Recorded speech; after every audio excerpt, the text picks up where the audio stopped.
Masih di cerita hati karena setiap cerita berkesan di hati. Ya. Salah satu sikap romantis tuh bagi saya dalam suami istri itu cara bertutur kata yang lembut. Oh, kalau istri saya tuh kalau ngomong sama saya itu lembut gitu. Bahkan bangunin saya tidur pun kalau orang biasa, "Papa bangun, Pak." Atau cuma diusap-usap. Istri saya itu saking halusnya nggak kayak gitu. Gimana? Kalau bangunin saya tidur nih, dia ambil kertas nih, tulis, "Pak bangun," ditaruh di sebelah saya. Gak bangun dong. Itu saking nggak beraninya itu dia ngomong luar biasa. Minta duit nggak pernah. Iya, ngambil sendiri dia. Soalnya suaminya nggak ngerti. Kalau bertengkar misalkan suami istri pasti pernah bertengkar, yuk kan? Bertengkar, saya dipeluknya langsung habis bertengkar. Wih, bagus dong. Jadi nggak jadi dipuk gini. Udah jangan nangis, ya kan? Mama cuma bercanda, marahnya jangan nangis. Gitu. ya nangis salah akbar ya. Enggak, tapi itu namanya romantis ada aja lah teh. Tapi bagus loh. Kadang ya. Itu cara romantis itu perlu ditanamkan dalam rumah tangga, walaupun komunikasi pakai surat itu ada nilai tersendiri. Betul. Ya kadang-kadang memang bisa sih telepon, tapi kadang-kadang ninggal di bantal atau di mana yang ini. Saya ingat banget. Saya ingat banget. Apa? WhatsApp, LAN atau nggak voice note. Karena di rumah tuh udah terkenal deh saya, anak-anak, suami juga. Kalau misalnya saya udah ngomong satu kata, mereka tuh dia mulai deh bunda ceramah gitu. Karena emang yang keluar tuh begitu, gitu loh. Karena ya saya pengen kalau walaupun ilmunya masih sedikit, saya pengen suami, anak-anak tuh tahu gitu loh gimana cara sama orang tua, terus suami sama istri, istri sama suami kan itu kan kadang-kadang spontan gitu loh, Sat. Jadi panjang. Jadi panjang pengetahuan jadi gitu ya. langsung, mulai deh bunda deh, udah pada gitu semua, udah pada Terus males. akhirnya lewat WhatsApp atau Akhirnya lewat lain. itu paling bisa mencurahkan karena kalau gini mukanya udah pada nggak enak semua.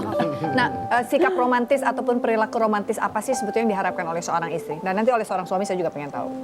Kalau Menurut buat aku Anissa. sih kata-kata yang lembut ya, yang tidak menyakiti hati istri, yang tidak menyinggung gitu. Sama kalau misalnya lagi, mungkin kalau zaman dulu pengennya dipegang, kalau dia kan dipeluk. Kalau sekarang ya udahlah ya gitu. Yang penting dia tidak melihat atau kadang-kadang nggak hilaf gitu kalau ada orang yang lebih dari aku misalnya. Kadang-kadang kan dia suka yang, ih cantik loh, suka yang gitu nih dia. Itu nggak boleh Jujur. loh ayah, Padahal nggak jujur boleh banget. ya. Emang nggak boleh Ustaz ya? Walaupun itu jujur ya. Ada kejujuran yang tidak boleh antara suami istri kalau tidak menyenangkan. Memuji orang lain di depan istri memang tidak boleh. Karena itu membuat tidak enak. Minimal begini, untuk mensemangati istri boleh, tetapi tidak boleh sampai menyakiti hatinya. Jangankan itu, yang jelas-jelas tidak boleh adalah panggilan. Sampai turun surat Al-Hujurat ayat 12 tentang tidak boleh memanggil panggilan yang tidak mengenakkan. Walaupun itu jujur. Misalnya suaminya botak, panggil tak botak nggak boleh. Loh, jujur loh. Suaminya hitam panggil black si black, ya nggak boleh. Gendut gitu. Gendut ya nggak boleh. Tapi ya jangan istrinya Akbar dipanggil sing langsing, ya itu tersinggung. Gembrot saya manggilnya gitu, Pak. Gembrot ya nggak boleh. Gembrot gitu. Gembrot nggak enak banget. Mentang-mentang kecil panggil nyil. Mon Doraemon kan nggak boleh juga. Artinya buatlah panggilan yang baik. Itu dari kemesraan. Artinya kemesraan bisa dibangun mulai dari panggilan. Rasulullah sendiri kan panggilannya kepada Aisyah ada apa?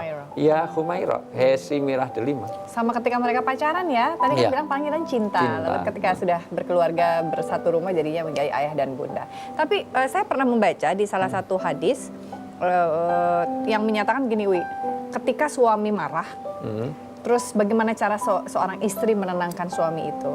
Katanya dipeganglah tangan istri, dipeganglah tangan suami oleh istri, lalu kemudian dia usap. Saya tidak akan bisa tidur sampai engkau ridho, gitu.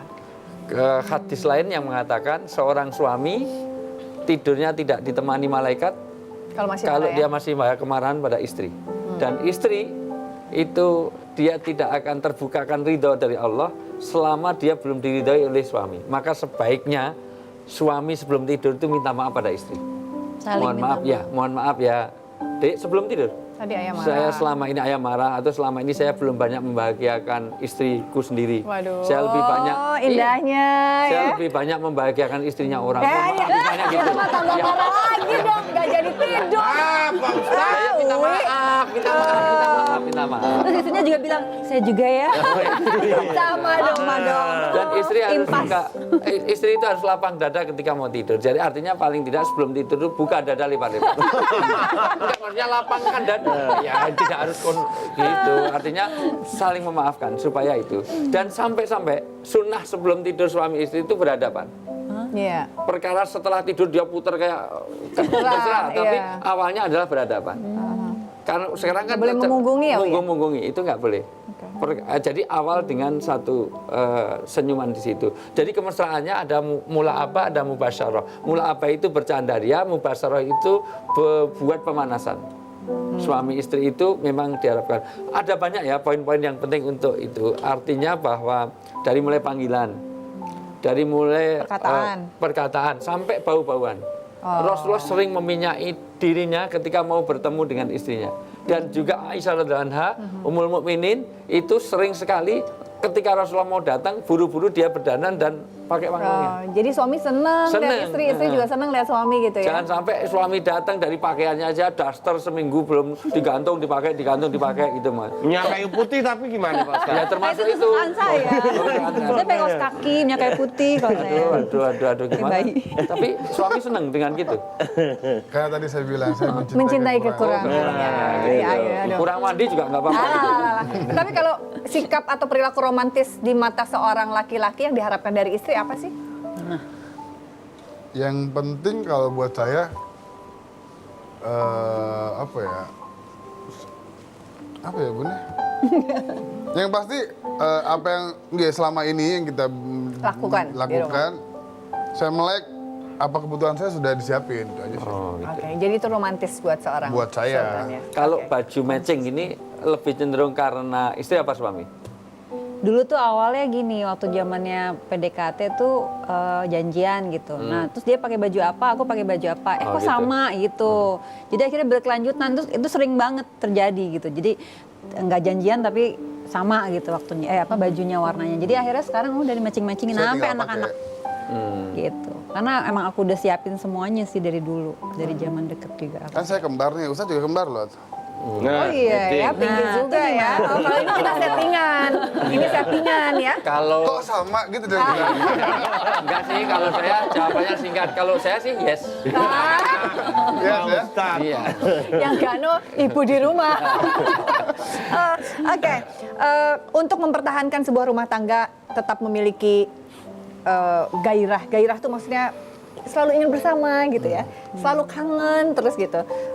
Gelora cinta, aduh bahasanya ya. Gelora cinta itu selalu ada walaupun mungkin sudah hampir 10 tahun bersama. Kesibukan yang begitu banyak yang kemudian memisahkan berdua. Apa sih yang membuat akhirnya terus ingin selalu bersama?